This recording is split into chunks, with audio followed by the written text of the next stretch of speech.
TVN 24 news নেটওয়ার্কের নিয়মিত আয়োজন টিভিএন অ্যানালিসিস অনুষ্ঠান থেকে আপনাদের সবাইকে স্বাগত জানাচ্ছি আমি রানা আহমেদ। সুপ্রিয় দর্শক, আপনারা এই মুহূর্তে যারা ঘরে টেলিভিশন সেটের সামনে বসে অনুষ্ঠানটি দেখছেন কিংবা আরেকটু পরে টেলিভিশন সেটের সামনে বসে আপনাদের এই প্রিয় অনুষ্ঠানটি উপভোগ করবেন, কিংবা এই মুহূর্তে যারা ফেসবুক লাইভে ঢুকেছেন অথবা আরেকটু পরে ফেসবুক লাইভে ঢুকবেন, কিংবা আরও পরে সময় সুযোগ মতো যারা ইউটিউবে অনুষ্ঠানটি দেখবেন তাদেরকেও আগাম স্বাগত জানিয়ে রাখি। সুপ্রিয় দর্শক, আজকে আমরা ট্যাক্স বা আর্থিক বিষয়ে কথা বলবো। খুব গুরুত্বপূর্ণ বেশ কিছু বিষয় আমাদের হাতে আছে আলোচনার জন্য। যতটুকু সময় পাওয়া যায় ততটুকুই আমরা আলোচনা করব। প্রথমেই যে বিষয়টি নিয়ে কথা বলতে চাইব যে $350 থেকে $1,500 পর্যন্ত স্টার ট্যাক্স, এই যে স্টার ট্যাক্স অর্থাৎ স্কুল ট্যাক্স অ্যাসেসমেন্ট রিলিফ কারা পাবেন, কিভাবে পাবেন, এই বিষয়টি আমরা বিস্তারিতভাবেই কথা বলবো। হাতে যদি সময় থাকে তাহলে রিয়েল এস্টেট সম্পত্তি বিক্রির পরে 1031 এক্সচেঞ্জের মাধ্যমে কিভাবে ট্যাক্স সাশ্রয় বা কমানো যায় সে বিষয়টি নিয়ে আমরা আলোচনা করতে চাইব। সুপ্রিয় দর্শক, এর বাইরেও যদি আপনাদের ট্যাক্স বা আর্থিক বিষয়ে যদি যে কোনো ধরনের প্রশ্ন থাক না কেন, সেই প্রশ্নগুলো করবার জন্য আমাদের টেলিভিশন স্ক্রিনে যে টেলিফোন নম্বরটি ভেসে উঠেছে তারপরেও আমি বলে দিচ্ছি 646-307-9828 এই নম্বরে ফোন করতে পারেন, কিংবা যাদের ফোন করতে খুবই অসুবিধা হয় তারা আমাদের ফেসবুকেও প্রশ্ন রাখতে পারেন। আমরা সবগুলো প্রশ্নের উত্তর দেওয়ার চেষ্টা করব। এবং ইত্যকার এই সমস্ত বিষয়ে আলোচনা করবার জন্য আমাদের স্টুডিওর সঙ্গে সংযুক্ত হয়েছেন আমাদের সকলের প্রিয়জন, প্রিয় মানুষ, প্রিয় মুখ, প্রিয় অ্যাকাউন্ট্যান্ট জনাব Zakir Chowdhury, CPA, CEO Zakir CPA PLLC. জনাব জাকির চৌধুরী, আপনাকে স্বাগত। ধন্যবাদ রানা ভাই, আপনাকে তার সাথে সকল টিভিএন 24 দর্শকদেরকেও স্বাগত জানাচ্ছি। আপনাকেও অসংখ্য ধন্যবাদ। যে যদিও আপনাকে অনেক দিন পরে আজকে আমরা পেয়েছি, প্রায় 6 মাসের বেশি তো হবেই, 6 মাসের পরে আপনাকে পেয়েছি।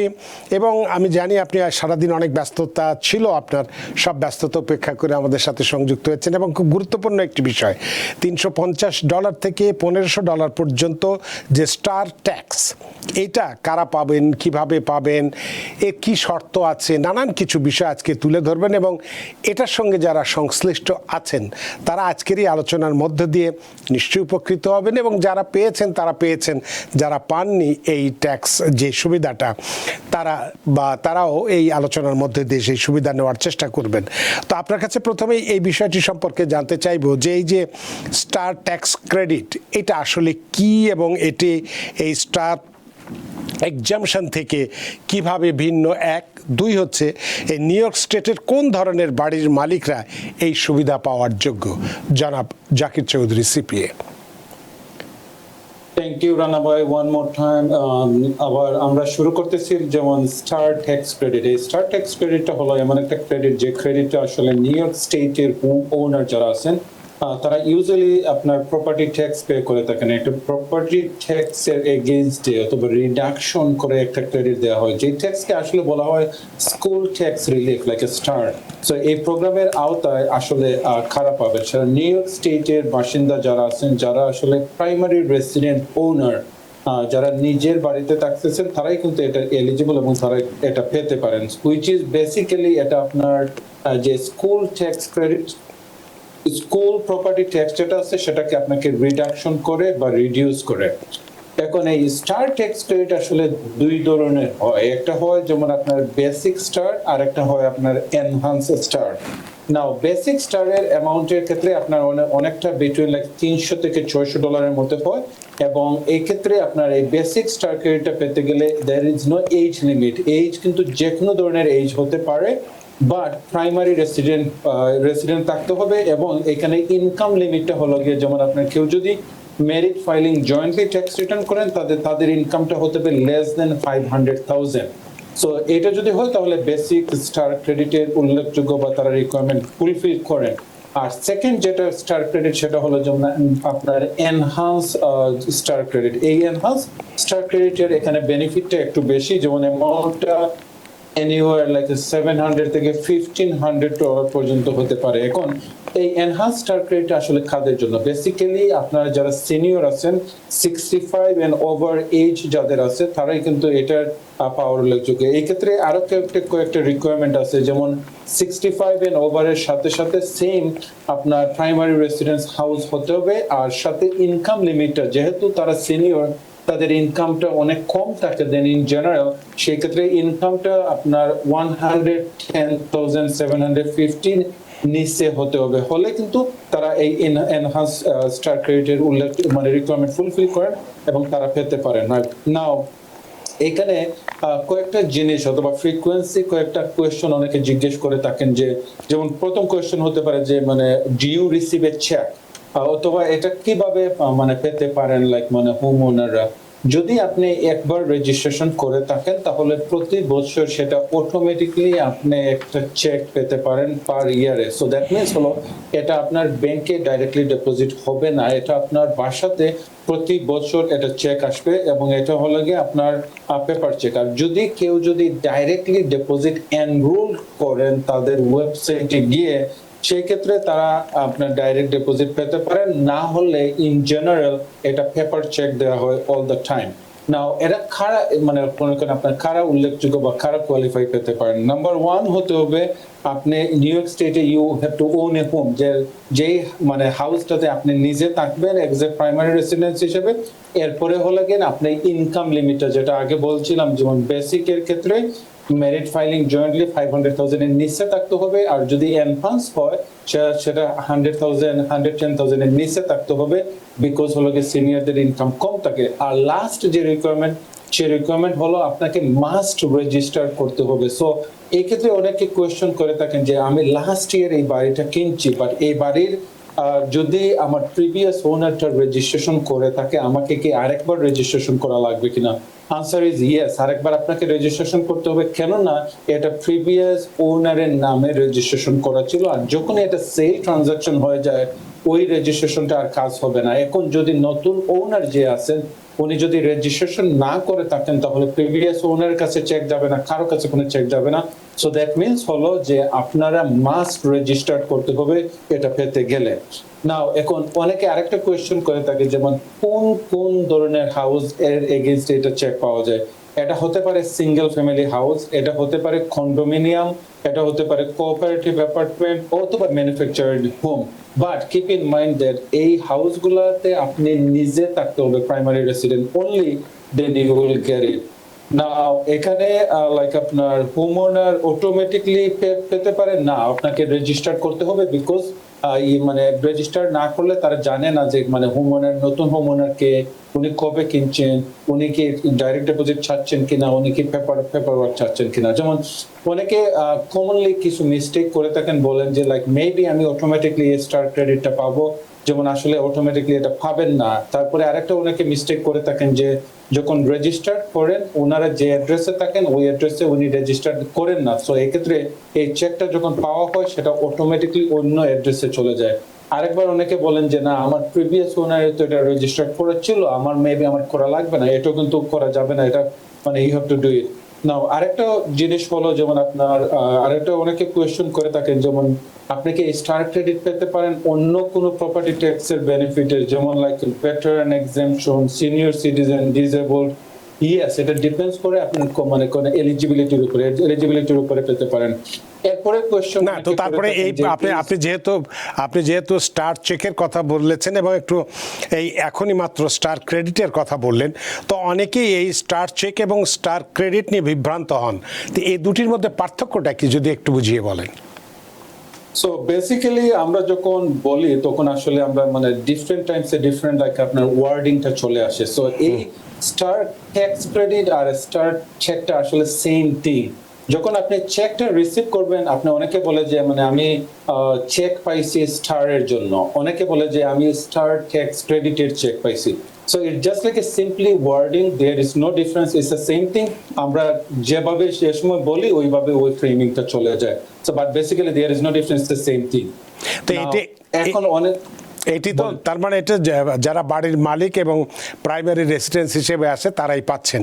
তো একজন বাড়ির মালিক কিভাবে বুঝবেন যে তিনি কত ডলারের এই স্টার ট্যাক্স ক্রেডিটটা পাবেন, তিনি কিভাবে বুঝবেন?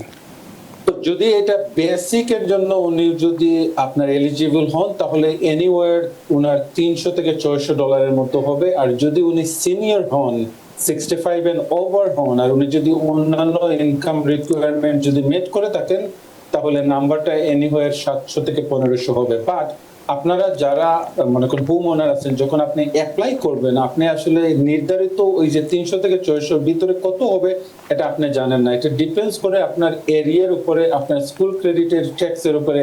তারা এটা ক্যালকুলেট করে আপনাকে অটোমেটিকলি দিয়ে দিবে। বাট যখন আপনি অ্যামাউন্টটা দেবে, তারা নিজেরা একটা ক্যালকুলেশন করে দেবে।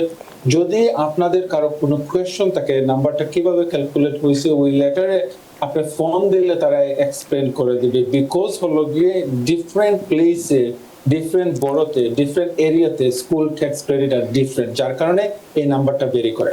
তো এই যে আপনি অ্যাপ্লিকেশনের কথা বললেন, আবেদনের কথা বললেন, তো প্রথমবার যারা আবেদন করতে চান তাদেরকে কি ধরনের কাগজপত্র সাবমিট করতে হয়? বেসিক্যালি এটা হলো যে আপনি যে ওনার, এই ওনারটা আপনি প্রুফ করতে হবে। কিভাবে প্রুফ করবেন? আপনার ডিডটা লাগবে। আপনি কবে এই বাড়িটা কিনছেন, ডেটটা লাগবে। আপনি কার কাছ থেকে কিনছেন, ওনাদের ইনফরমেশন লাগবে। বেসিক্যালি পারচেজ যে করবেন, ওনার নাম, ওনার address, phone number, email address, সাথে সাথে যে বাড়িটা কিনছেন, কবে কিনছেন, কার কাছ থেকে কিনছেন, এটা কোন টাইপস এর বাড়ি। আর আরেকটা জিনিস হতে পারে, তারা জিজ্ঞেস করতে পারে যে আপনি যে এখানে থাকতেছেন এটা প্রুফ আসলে কি। হয়তোবা আপনার মেইলিং অ্যাড্রেস, মানে প্রুফ অফ অ্যাড্রেসের কোনো কিছু আপনাকে দেয়া লাগতে পারে, সো দ্যাট আপনি বুঝতে পারে যে তারা আসলে আপনি এই অ্যাড্রেসে থাকতেছেন। ইয়েস। তো এক্ষেত্রে যদি কেউ ধরেন যে আগে কখনো আবেদন করেননি, এখন আবেদন করতে চাচ্ছেন, তাহলে তিনি কিভাবে আবেদন করবেন? সেম থিং, লাইক আপনার যদি কেউ যদি গুগলে গিয়ে টাইপ করে স্টার ট্যাক্স ক্রেডিট অ্যাপ্লাই, যে একটা লিংক আসবে নিউ ইয়র্ক স্টেটের ওয়েবসাইটের, ওইখানে গিয়ে সিম্পলি এই যে কিছুক্ষণ আগে যে ইনফরমেশন বললাম কি কি ইনফরমেশন লাগবে, বেসিক্যালি এই ইনফরমেশন দিয়েই কিন্তু উনি রেজিস্ট্রেশন করে ফেলতে পারেন। বেসিক্যালি আগে আরেকবার বলি, যেমন ওনার যে পারচেজার, ওনার নাম, ওনার অ্যাড্রেস, ওনার ফোন নাম্বার, ওনার সোশ্যাল সিকিউরিটি, এবং এই পারচেজারের ক্ষেত্রে ওনারশিপ কি মোর দেন ওয়ান কি না। অনেক সময় দেখা যায় যে লাইক হাজবেন্ড এবং স্পাউস দুজনই ওনার, অথবা অনেক সময় দেখা যায় কোনো একটা এন্টিটি লাইক এলএলসি অথবা কর্প ইজ ওনার। যদি কর্পোরেশন অথবা এলএলসি ওনার হয়, তাহলে ওই এলএলসি অথবা কর্পোরেশনের EIN নাম্বার এটাও কিন্তু লাগবে। মানে মেক শিওর আপনারা যাতে এটাও গ্যাদার করেন। আর আরেকটা হলো যে কার কাছ থেকে কিনছেন এবং কত তারিখে কিনছেন, এই ইনফরমেশন গুলো লাগবে।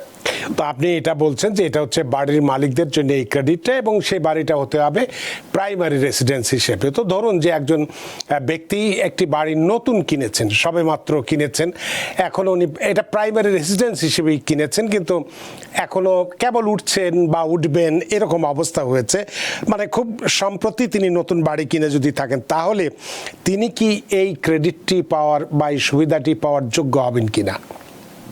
That's a great question, Rana bhai. Like আপনারা যখন তারা বলে যে যেমন primary resident, right? So primary resident meaning হলো তারা এটা ইনভেস্টমেন্টের জন্য কিনে নাই। ইনভেস্টমেন্টের জন্য কিনা তখনই হবে যখন এটা রেন্টে দিয়ে দেওয়া হয়। সো কিছুদিন লাইক মাস খানেক, 2 মাস খানেক, 3 মাস খানেক একটা বাড়ি আপনার অনেক সময় নতুন কিনা করে রিনোভেশন করতে হয় বা ফিক্স করতে হয়, অনেক সময় আছে কালার চেঞ্জ করতে হয়, মানে আপনার পেইন্ট করতে হয়। এই ধরনের কোন সিচুয়েশন থাকে যদি, আর উনি যদি ভাড়া না দেন, তাহলে উনি স্টিল কিন্তু কোয়ালিফাইড হবেন যে এটা ওনার প্রাইমারি রেসিডেন্ট, এবং উনি রিকোয়ারমেন্ট ফুলফিল করবেন এবং উনি এটা পাওয়ার যোগ্যতা অর্জন করবেন। তো তার মানে উনি মানে প্রাইমারি রেসিডেন্ট হিসেবে কিনেছেন, সেটা যত সাম্প্রতিক কালেরই হোক না কেন, সেটা যদি প্রমাণ করে দিতে পারেন, তাহলে তিনি এটা যোগ্য হবেন এই ক্রেডিটটা পাওয়ার জন্য, তাই তো? Yes, that's right. তো As long as এটা রেন্টালে দেয়া না, as long as এটা থেকে কোনো রেন্টাল ইনকাম উনি কালেক্ট করতেছেন না, যদি এটা যদি উনি প্রুফ করতে পারেন, তাহলে এটা কনসিডার হবে ওনার প্রাইমারি রেসিডেন্ট, এবং ওই প্রাইমারি রেসিডেন্টটা এই ক্রেডিট পাওয়ার জন্য উল্লেখযোগ্য এবং রিকোয়ারমেন্ট ফুলফিল করে। তো এই ক্রেডিটটা কি সহজেই পাওয়া যায়, নাকি আবেদন করেও অনেকেই পান না, বা এমন কোনো? না, এটা দ্যাটস ইজি। এটা ইজি কিভাবে? মনে করেন এটা আবেদন করলে as long as মনে করেন প্রপার ডকুমেন্ট, যে মালিক আছেন ওনার ইনফরমেশন যদি দেয়া হয়, যার কাছ থেকে কিনা হয়েছে ওনার ইনফরমেশন দেওয়া হয়, তারিখ যদি দেওয়া হয়, তাহলে it just like a matter of the application. যখনই ম্যাটার অফ অ্যাপ্লিকেশন মানে হলো অ্যাপ্লিকেশন করলে তারা রিকোয়ারমেন্ট ফুলফিল করে অটোমেটিকলি তারা কিন্তু চেক দিয়ে দেয়। যে কোয়েশ্চনটা অনেকেই করে থাকেন, যেমন আমার কাছে মানে লাস্ট উইক একজন কোয়েশ্চেন করছেন যে উনি লাস্ট ইয়ারে এই চেকটা পেয়েছেন, এই বছর এখনো চেকটা পান নাই, উনি কি আবার রিঅ্যাপ্লাই করা লাগবে কিনা? Answer is no. কারণ হলো গিয়ে প্রতিটা অ্যাড্রেসের জন্য যদি সেম মালিক থাকেন, এটা যদি বিক্রি না হয়ে থাকে তাহলে রিঅ্যাপ্লাই করা লাগবে না। ইট ইজ অটোমেটিকলি ওনার বাসায় এই চেকটা চলে আসবে একটা টাইমে, হুইচ ইজ আপনার মে জুন জুলাই এই টাইমে কিন্তু এই চেকগুলো কিন্তু মেইল করা হয়, এবং আমার পরিচিত অনেকেই কিন্তু এই চেকটা পেয়ে গেছেন তাদের বাসাতে, including myself. I also got a check as well. তো এটা কি প্রতি বছরই দেওয়া হয়? ইয়েস, এটা ইচ এন্ড এভরি ইয়ার। মানে একবার শুরু হলে এটা বছরের পর বছর পেতেই থাকবে, এবং সেক্ষেত্রে বছর আনলেস এই বাড়িটা যদি বিক্রি না হয়, যদি বাড়িটা বিক্রি হয়ে যায় তাহলে এটা বন্ধ হয়ে যাবে, অথবা প্রাইমারি রেসিডেন্স না হয়ে ওটা যদি পরবর্তীতে আবার যদি কমার্শিয়াল না হয়ে যায়, তাই তো? তো এক্ষেত্রে আপনার অনেক অভিজ্ঞতা এবং অনেকেই আপনি নিজেও পেয়েছেন, আবেদন করেছেন এই স্টার্ট ক্রেডিটটা পাওয়ার ক্ষেত্রে। অনেকেই যে আবেদন যেভাবে করেন অনেকেই হয়তো ভুল করে থাকেন। তো এই ভুলগুলো যাতে না হয় বা কি ধরনের ভুল তারা করে থাকেন মানুষ, সেগুলো যদি একটু উল্লেখ করেন তাহলে যারা আবেদন করবেন সচেতনতার সাথে হয়তো করবেন। যেমন অনেকে ডিড থাকে না অনেক সময়, নাম্বার ওয়ান। নাম্বার টু, অনেকে থাকেন হাজবেন্ড এন্ড ওয়াইফ দুজন ওনার থাকেন, বা তারা একক ওনারশিপ দিয়ে দেন, এটা কিন্তু ভুল হতে পারে। অনেকে মনে করেন এলএলসি এর আন্ডারে বাড়ি কিনছেন, তারপরে উনি পার্সোনাল নামটা দিয়ে দেন, এটাও ভুল হয়ে থাকে। অনেকে মনে করেন লাইক কর্পোরেশন অথবা মাল্টিপল ওনারশিপ থাকে, সেটা অনেক সময় ডিক্লেয়ার করা হয় না, এক্ষেত্রে কিন্তু ভুল করে থাকেন। অনেকে কোম্পানি অথবা এলএলসি এর আন্ডারে যখন কিনছেন, ওইটা যখন প্রাইমারি রেসিডেন্ট বা ইআইএন নাম্বারটা দিতে ভুলে যান বা ইআইএন নাম্বারটা রং থাকে, ইনস্টেড অফ ইআইএন নাম্বার অনেকে সোশ্যাল সিকিউরিটি নাম্বারটা দিয়ে দেন পার্সোনাল। মনে করেন যে এটা তো আমার পার্সোনাল বাড়ি, মেবি সোশ্যাল সিকিউরিটি নাম্বার দিলে কাজ হবে, আসলে এটা কাজ হবে না। যখন এন্টিটি হবে তখন ইআইএন নাম্বারটা লাগবে। এই ধরনের ভুলটা অনেকে করে থাকেন। এরপরে যদি যারা ডাইরেক্ট ডিপোজিট মানে সিস্টেমটা মানে ইনিশিয়েট করেন, তাদের ক্ষেত্রে ব্যাংকের রাউটিং নাম্বার এন্ড অ্যাকাউন্ট নাম্বারটা তারা যাতে মানে ঠিক মতো দেন। অনেক সময় ব্যাংকের অ্যাকাউন্ট নাম্বার রাউটিং নাম্বার অনেকটা ডিজিট থাকে এবং ইজিলি যেটা মিস্টেক হতে পারে। তারপরে আরেকটা জিনিস হলো, যেমন একটা ব্যাংক অ্যাকাউন্ট কোনো একটা কারণে এটা ক্লোজ হয়ে যেতে পারে, যদি ক্লোজ হয়ে যায় এটা আবার রিআপডেট করা, যেমন নতুন ব্যাংকের অ্যাকাউন্টটা ওইখানে সেট আপ করা যাতে উনি চেকটা পান আগামীতে। এই ধরনের মানে স্মল মাইনর ভুলগুলো যদি এড়িয়ে যান তাহলে আপনি নিজেই করতে পারেন, you don't need any professional. এটা ফেয়ারলি সিম্পল। আমি এনকারেজ করি আপনারা সবাই মনে করেন যারা এখনো করেন নাই, ইউ গিভ এ ট্রাই। অনেক ধন্যবাদ বিষয়টি বিস্তারিতভাবে ব্যাখ্যা করার জন্য। আর একটা দুটো প্রশ্ন করবো এটা নিয়ে, তবে একটা বিরতি নিতে চাই। বিরতির পরে এসে এটি নিয়ে কথা বলবো এবং তারপরেই আমরা রিয়েল এস্টেটের সম্পত্তি বিক্রির উপরে 1031 এক্সচেঞ্জের মাধ্যমে কিভাবে আমরা ট্যাক্স সাশ্রয় করতে পারি, কমাতে পারি, সে বিষয়টি নিয়ে কথা বলবো। সুপ্রিয় দর্শক, নিচ্ছে একটি ছোট্ট বিরতি, সে পর্যন্ত আমাদের সাথেই থাকুন। সুপ্রিয় দর্শক, বিরতির পর ফিরে এলাম আপনাদের প্রিয় অনুষ্ঠান টিবিএন অ্যানালাইসিসে। আজকের অতিথি Zakir Chowdhury, CPA, CEO Zakir CPA PLLC, এবং আপনাদের সাথে রয়েছে আমি রানা আহমেদ।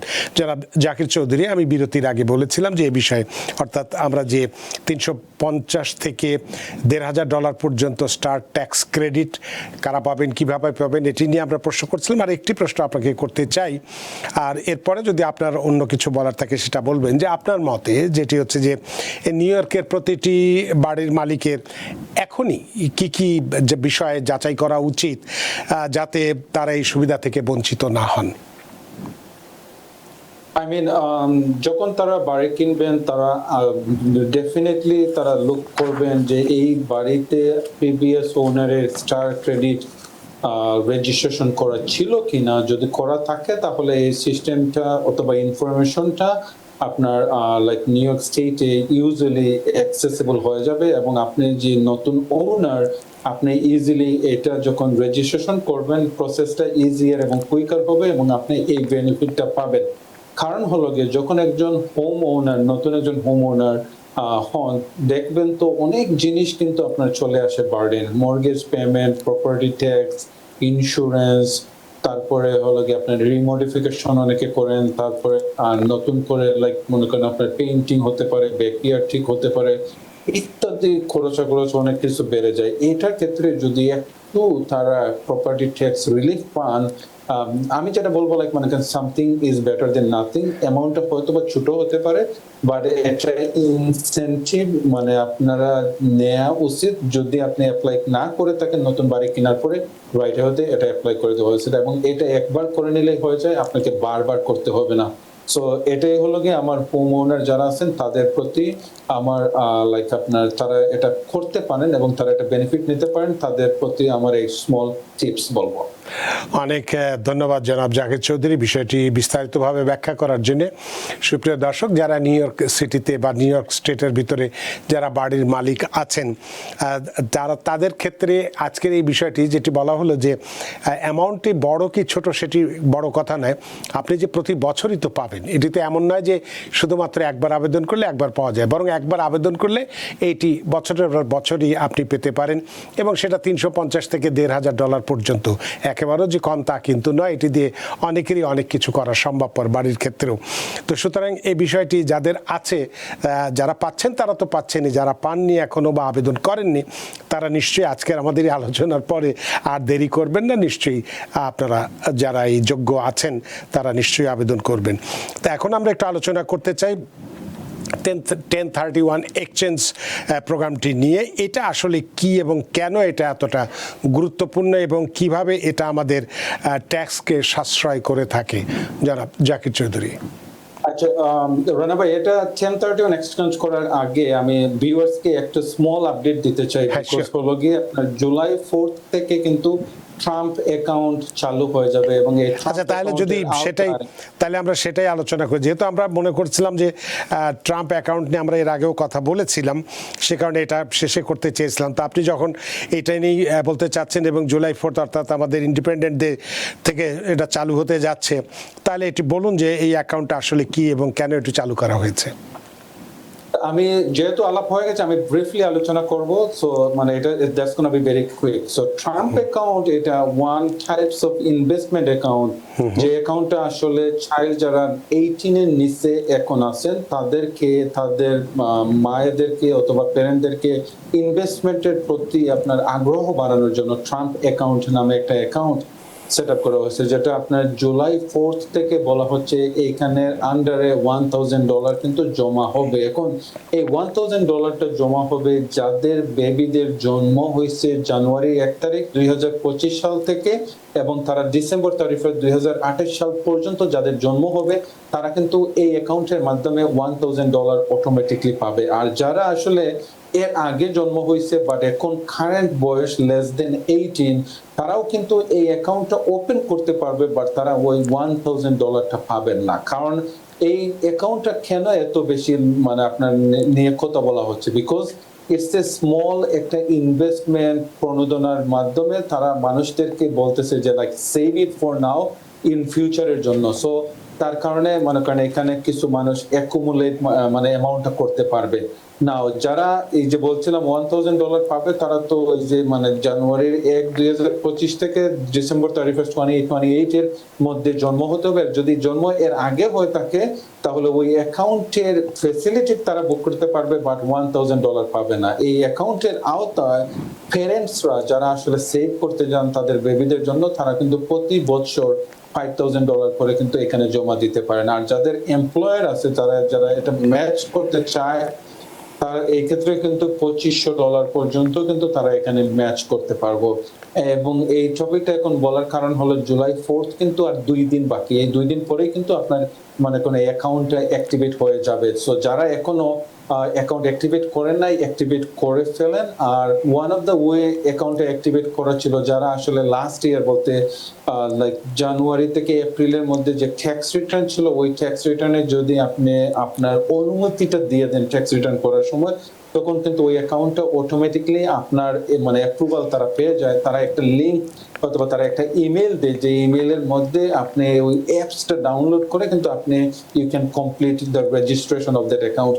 যদি ওই ট্যাক্স রিটার্নের সময় ওই কনসেন্টটা আপনি না দিয়ে থাকেন তাহলে এখনো আপনি করতে পারেন। আপনি আইআরএস এর অ্যাকাউন্টে আপনি লগ ইন করে ওইখানে ফর্ম আছে 4547, 45-47 ওই ফর্মটা যখন আপনি ফিল আপ করে দিয়ে দিবেন, তারা ওটা রিভিউ করে তারপরে তারা একটা ইমেল দিয়ে দেবে, যে ইমেলের মাধ্যমে আপনি আপনার ট্রাম্প অ্যাকাউন্টটা সেট আপ করতে পারবেন। অনেকেই বলে যে এই অ্যামাউন্টটা আমি কি মানে কি করতে পারি। বেসিক্যালি এই অ্যামাউন্টটা আপনার 18 ইয়ার্স পর্যন্ত আপনার বেবির না হওয়া পর্যন্ত আপনি মানিটা উত্তোলন করতে পারবেন না। যখন 18 ইয়ার্স হয়ে যাবে তখন কিন্তু আপনার বেবিটা এটা অ্যামাউন্ট উত্তোলন করতে পারে এবং ডিফারেন্ট খাতে এটা ইউজ করতে পারে, যেমন টিউশন ফিজ, কোন একটা বিজনেস সৃষ্টি করা, ইত্যাদি ইত্যাদি কাজ কিন্তু তারা করতে পারে। সো এটাই ছিল আমার শর্ট এবং brief update on the Trump account, $1,000 of. So keep an I, because তাহলে সেক্ষেত্রে ঠিক আছে, আমরা যখন আলোচনা করছি একটু দুই একটা প্রশ্ন আপনাকে করতেই পারি। তো ধরুন যে কেউ এই নির্ধারিত উদ্দেশ্য ছাড়া টাকা তুলতে চান, তাহলে কি কোনো ট্যাক্স বা জরিমানা দিতে হবে তাকে? Yes, there will be prepayment penalty because হলো কি উনি 18 এর আগে এটা তুলতেছেন, যার কারণে একটা মানে পেনাল্টি দিতে হবে। Yes. তো এটা কি এই অ্যাকাউন্ট কি 5 to 9 কলেজ সেভিংস প্ল্যান বা অন্যান্য শিক্ষা সঞ্চয় পরিকল্পনার বিকল্প, নাকি সম্পূরক হিসেবে বিবেচনা করা হবে? এটা মনে করেন আপনার ওই অ্যাকাউন্ট যেটা আছে ওইটাও থাকবে এবং দিস ইজ অ্যান এডিশনাল একটা থাকবে, মানে কাইন্ড অফ লাইক সিমিলারিটিজ এর মতো। আচ্ছা, তো এই নতুন বাবা মা যারা আছেন তারা এখন থেকে কি এই ধরনের আর্থিক পরিকল্পনা করা উচিত? আপনার কি পরামর্শ? Yes, definitely. কারণ হলো গিয়ে লাইক আপনার এটার মাধ্যমে আপনি আপনার সন্তানের ভবিষ্যৎটা গড়তে সাহায্য করবেন এবং তারা যখন 18 প্লাস হবে কোনো কিছু একটা করতে চাচ্ছে, তাদের উপরে ওই বার্ডেনটা যাবে না। তা আমরা তো সবসময় আয় করি এবং একটা বড় অঙ্কের অর্থ আমরা বছর শেষে ট্যাক্স হিসেবে দিয়ে থাকি। তো এক্ষেত্রে এই আইন যেহেতু 2 তারিখ থেকে কার্যকরী হতে যাচ্ছে আপনি বললেন, তো এক্ষেত্রে আমরা যারা ট্যাক্স পেয়ার আছি তাদের জন্য কি ধরনের ট্যাক্স সুবিধা বা দায়বদ্ধতা তৈরি হতে পারে? তো বেসিক্যালি এটা হলো কি আপনার মানে ট্যাক্স ডিফার্ড একটা জিনিস হলো, যেমন আপনি ট্যাক্স এখন দিবেন না, মানে আপনার ট্যাক্স ডিফার্ড করা হবে। সো যখন এটা উত্তোলন করবেন, যখন তারা উত্তোলন করবে তখন এটাকে ট্যাক্স দেওয়া হবে। এটা one of the tax saving strategy. যারা আসলে আপনার ওয়েলথি, যারা আসলে যাদের বেবি আছে, যারা আসলে কিছু ট্যাক্স সেভ করতে চাচ্ছেন, তাদের জন্য এটা একটা টিপস হবে কিভাবে তারা লিগালি লুপহোল ইউজ করে ট্যাক্স সেভ করতে পারে। This is one of the way তারা কিন্তু ট্যাক্স সেভ করতে পারবে। সো ডেফিনেটলি যারা প্যারেন্ট আছেন, যারা ওয়েলথি, যারা লাইক হিউজ ট্যাক্স দিতে হয়, ওয়ান অফ দ্য ওয়ে তারা তাদের ট্যাক্স লায়াবিলিটিটা কমাতে পারে এই ট্রাম্প অ্যাকাউন্টের মাধ্যমে। তো তার মানে আজকে যারা হয়তো একটু নবদম্পতি, যাদের বাচ্চা হয়েছে এবং তাদের বয়স ধরুন আমরা ধরে নিচ্ছি, মানে আমরা একটু কথার হিসেবে বা উদাহরণ হিসেবে 25 বছর বা 30 বছর বয়সে বাবার, তারা যদি আজকে অ্যাকাউন্টটি খোলে এবং 30 বছর পর্যন্ত যদি সে জমা দেয়, তাহলে আপনি একজন অ্যাকাউন্টেন্ট হিসেবে হিসাব করে কি বলতে পারবেন কত পরিমাণ অর্থ তার জমা হতে পারে?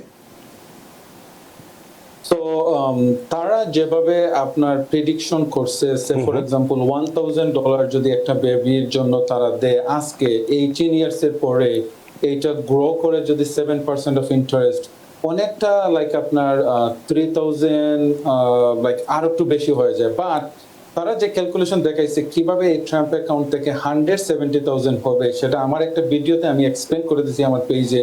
আমি তারপরে ব্রিফলি আরেকবার বলি।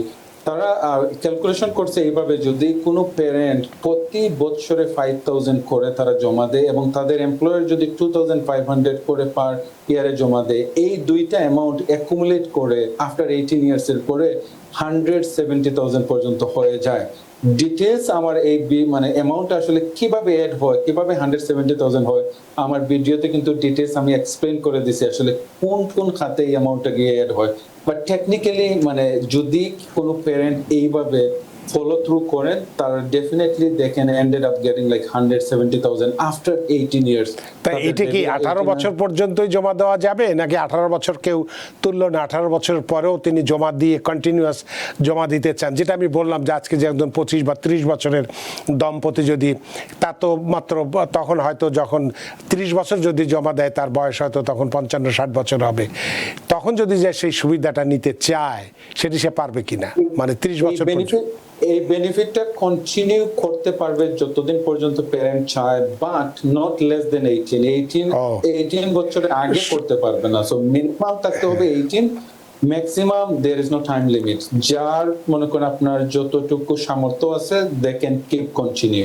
তার মানে কেউ যদি 30 বছর এটা মিনিমাম টাইমটা হলো অ্যাট লিস্ট 18 ইয়ার্স। ইয়েস, তার মানে কেউ যদি 30 বছর পর্যন্ত এটি জমা দেন প্রতি বছরই 5,000 করে, তো এবং সেটার যে ইন্টারেস্ট রেট আছে বা অন্যান্য সুবিধা আছে তা হয়তো সম্ভবত $1 মিলিয়ন কাছে চলে যাবে। এটা একটা বিশাল ব্যাপার কন্টিনিউ যদি করে। হ্যাঁ, তো সুতরাং এটি একটি ভালো প্রোগ্রাম। অবশ্যই প্রেসিডেন্ট ট্রাম্পের অনেকগুলো ভালো গুণ বা খারাপ গুণের মধ্যে যদি বলি, সম্মিলন করে যদি বলি, অবশ্যই এটি একটি ভালো কাজ, ভালো গুণ। অন্তত সাধারণ মানুষ যারা আছি, যারা একটু যদি বছরে আমরা $5,000 করে জমা রাখতে পারি, তাদের ভবিষ্যতের জন্য, অর্থাৎ আমরা যখন বয়স হয়ে যাবে তখন তাদের জন্য অবশ্যই এটি একটি ভালো পরিকল্পনা হবে, এটা বলা যেতে পারে। তো এই বিষয়টি নিয়ে অনেকের মধ্যে একটা বিভ্রান্তি, উদ্বিগ্নতা আছে, তাদের জন্য আপনার গুরুত্বপূর্ণ পরামর্শ কি হতে পারে? পরামর্শ এটাই হবে যে আমি 4-5 দিন আগে একটা কোয়েশ্চেন পাইছি, যে কোয়েশ্চনটা এইভাবে ছিল যে আমার বেবি তো জানুয়ারি 1 তারিখ 2025 বা 2025 জন্ম হয় নাই, এর আগে জন্ম হয়েছে, তাইলে আমি কেন এই ট্রাম্প অ্যাকাউন্টের ইমেইলটা পাইলাম, আমি এটা কি স্ক্যাম কিনা?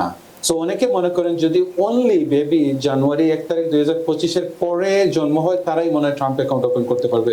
আসলে সেটা না।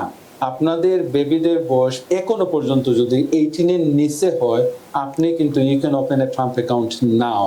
যেটা বলছিলাম, আইআরএস এর অ্যাকাউন্ট ওপেন করে ফর্ম 4547 আপনি ফিল আপ করে দিয়ে দিলে তারা রিভিউ করে তারপরে আপনাকে একটা লিংক দিয়ে দেবে, যে লিংকে আপনি অ্যাপসটা ডাউনলোড করে you can also open a Trump account. So আইডিয়াটা এটাই হলো যে শুধুমাত্র যে নব দম্পতির বা নবজাতক শিশুদের জন্য এই ট্রাম্প অ্যাকাউন্ট এটা না, as long as any baby less than 18 এখন যে কোনো বেবি আজকে পর্যন্ত যদি 18 এর নিচে হয় তারাও কিন্তু এই ট্রাম্প অ্যাকাউন্টটা ওপেন করতে পারে। এজ এ প্যারেন্ট, গার্জিয়ান, তারা কিন্তু এটা ওপেন করতে পারে। ইভেন দাদা দাদিও কিন্তু ওপেন করতে পারে যদি প্যারেন্ট কোনো কারণে আনএবল হয় এটা ওপেন করতে। তার মানে আপনি যেটা বললেন যে 2025-এর 1 জানুয়ারি থেকে 2028 সালের 31 ডিসেম্বর, অর্থাৎ জানুয়ারি থেকে যাদের বাচ্চা হয়েছে এবং এই এখন তো 26 সালের পড়ছে, 26 সালের জুন মাস চলে গেল, জুলাই মাস চলছে, আগস্ট, সেপ্টেম্বর, অক্টোবর, নভেম্বর বা 2028-এর 31 ডিসেম্বরের মধ্যে যাদের বাচ্চা হবে তারাই ট্রাম্প অ্যাকাউন্ট খুলতে পারবে। খুলতে পারলে $1,000 ট্রাম্পের যে অ্যাকাউন্ট সেখানে সরকার থেকে পাবে।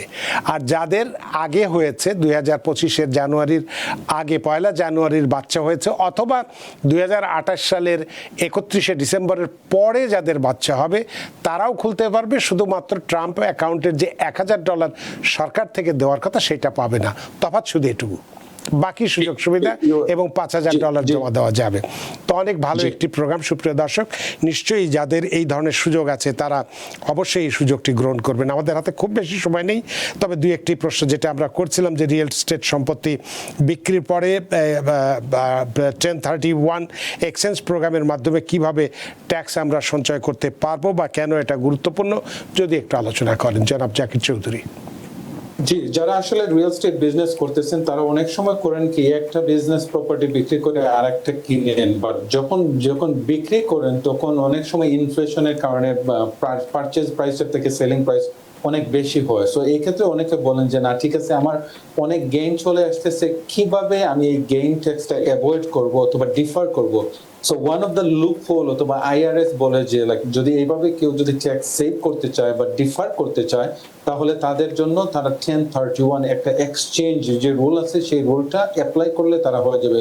সো ফর এক্সাম্পল, যেমন আপনার কেউ যদি বাড়ি কিনে থাকে 30,000 এবং এই বাড়িটা অথবা রিয়েল প্রপার্টি হতে হবে investment property, not a primary resident. Primary resident হলে আপনি 1031 করতে পারবেন না। আপনি ইনভেস্টমেন্ট প্রপার্টি অথবা রেন্টাল প্রপার্টি যদি হয় সেই ক্ষেত্রে কিন্তু আপনি 1031 এক্সচেঞ্জটা করতে পারবেন। এখন লেটস সে এই প্রপার্টিটা আপনি 300,000 দিয়ে কিনছেন, বাট এখন এটা 700,000 হয়ে যাবে। অবভিয়াসলি এখানে গেইন হলো 400,000, বাট এই গেইন 400,000 কে আপনি ডিফার করতে গেলে আপনি এই 1031 এক্সচেঞ্জটা আপনি করতে পারেন। 1031 এক্সচেঞ্জ করতে গেলে আপনি কিছু রুলস এন্ড রেগুলেশন আছে, সেটা আপনি মাস্ট মানতে হবে। যদি আপনি না মানেন তাহলে আপনি কিন্তু এটা পারবেন না। মানে যেমন ফর এক্সাম্পল নাম্বার 1 হলো যে রুলটা হলো সেটা হলো কি এটা হতে হবে ইনভেস্টমেন্ট প্রপার্টি এবং এটা সেল করতে হবে to get this benefit, number 1। Number 2 হলো গিয়ে আপনি buy another investment property, meaning হলো একটা ইনভেস্টমেন্ট প্রপার্টি বিক্রি করে আরেকটা ইনভেস্টমেন্ট প্রপার্টি আপনি কিনতে হবে। যদি আপনি আরেকটা ইনভেস্টমেন্ট প্রপার্টি না কিনেন তাহলে এটা কিন্তু 1031 এক্সচেঞ্জ হবে না।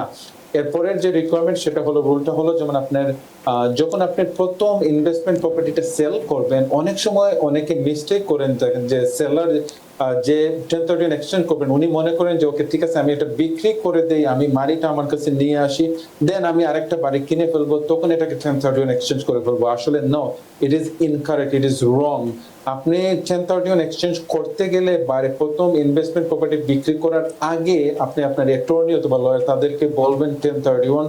ওটা করলে হবে কি যে মানিটা আপনি প্রথম বাড়িটা বিক্রি বা ইনভেস্টমেন্ট প্রপার্টিটা বিক্রি করবেন, ওইখান থেকে যে সেলটা বা প্রফিটটা হবে বা অ্যামাউন্টটা হবে এটা কিন্তু আপনি নিজে নিতে পারবেন না। You can not touch this amounts. ওই ক্ষেত্রে আপনার লয়ার অথবা অ্যাটর্নি তারা একটা ইন্টারমিডিয়ারি একটা অ্যাকাউন্ট ক্রিয়েট করে ওইখানে কিন্তু ওই মানিটা জমা করে দেবে যে প্রসিডার আছে। তারপরে ওইখান থেকে আপনি যে নতুন প্রপার্টি কিনবেন ওই অ্যামাউন্টটা কিন্তু ওইদিকে অটোমেটিকলি চলে যাবে। সো এইটা কিন্তু অনেক সময় অনেকে ভুল করে থাকেন, অনেকে মনে করেন যে না ঠিক আছে আমি সেল করি তারপরে আমি আরেকটা করে ফেলবো। আর লাস্ট যেটা হলো আপনার মিট দ্য ডেডলাইন। ডেডলাইনের ক্ষেত্রে এখানে কিন্তু ডেট আছে, যেমন ডেট প্রথম ডেটটা হলো কি 45 ডেজ, মিনিং হলো আপনাকে 45 ডেজের আপনাকে নতুন যে বাড়ি আপনি ইনভেস্টমেন্ট প্রপার্টি কিনবেন প্রথম বাড়ি সেল করার উইথিন 45 ডেজের ভিতরে আপনি নতুন বাড়িটা আপনি অথবা ইনভেস্টমেন্ট প্রপার্টি মাস্ট আইডেন্টিফাই করতে হবে উইথিন 45 ডেজ।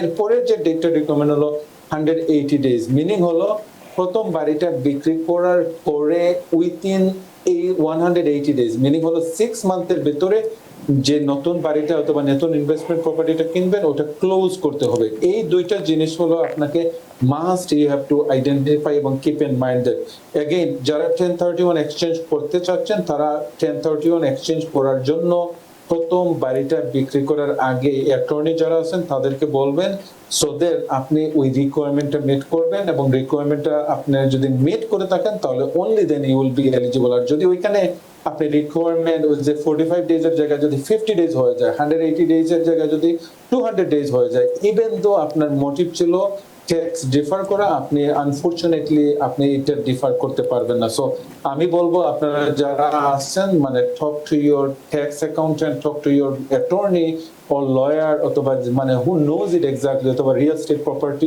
প্রফেশনাল যারা আসলে আপনাকে ডিল করবে তাদের সাথে কথা বলে তাদের সাথে আলাপ করে যাতে এই 1031 এক্সচেঞ্জের এই বেনিফিটটা আপনি নেবেন, because it is a legal.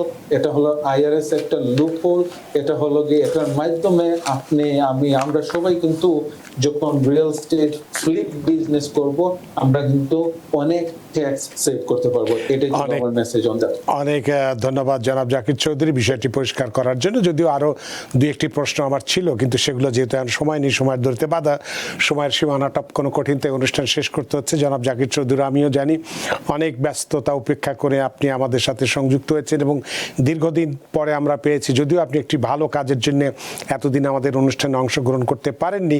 আশা করি ভবিষ্যতে যে কাজটি নিয়ে আপনি ব্যস্ত ছিলেন ভবিষ্যতে আপনি সেই কমিউনিটির স্বার্থে কমিউনিটির সেবায় নিজেকে নিয়োজিত রাখবেন এবং সফল হবেন সেই কামনা আমাদের রইল। এবং আপনার এই চমৎকার আলোচনার মধ্য দিয়ে আজকে আমরা সত্যি ঋদ্ধ এবং প্রাণিত।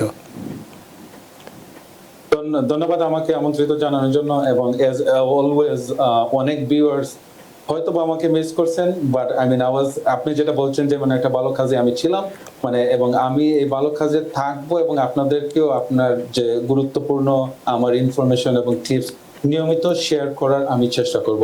So thank you so much আমাকে আমন্ত্রিত জানানোর জন্য। অনেক ধন্যবাদ জনাব জাকির চৌধুরী আপনাকে আবারও। সুপ্রিয় দর্শক, এতক্ষণ আমরা $350 থেকে $1,500 পর্যন্ত স্টার ট্যাক্স ক্রেডিটটা কারা পাবেন, কিভাবে পাবেন, কি শর্তে পাবেন, কোথায় আবেদন করতে হবে বিস্তারিত আলোচনা করেছি। ট্রাম্প অ্যাকাউন্ট $1,000 সেটারও ব্যাখ্যা দিয়েছে, এবং রিয়েল এস্টেট সম্পত্তি বিক্রির পরে 1031 এক্সচেঞ্জের মাধ্যমে কিভাবে আমরা ট্যাক্সটা কমিয়ে আনতে পারবো সেটারও মোটামুটি মোটামুটিভাবে আলোচনা করেছি। আশা করি আজকের আলোচনা আপনাদের যথেষ্ট ভালো লেগেছে। সুপ্রিয় দর্শক, যে যেখানেই থাকুন ভালো থাকুন, সুস্থ থাকুন, নিরাপদে থাকুন, থাকুন TVN 24 নিউজ নেটওয়ার্কের সাথেই। শুভরাত্রি।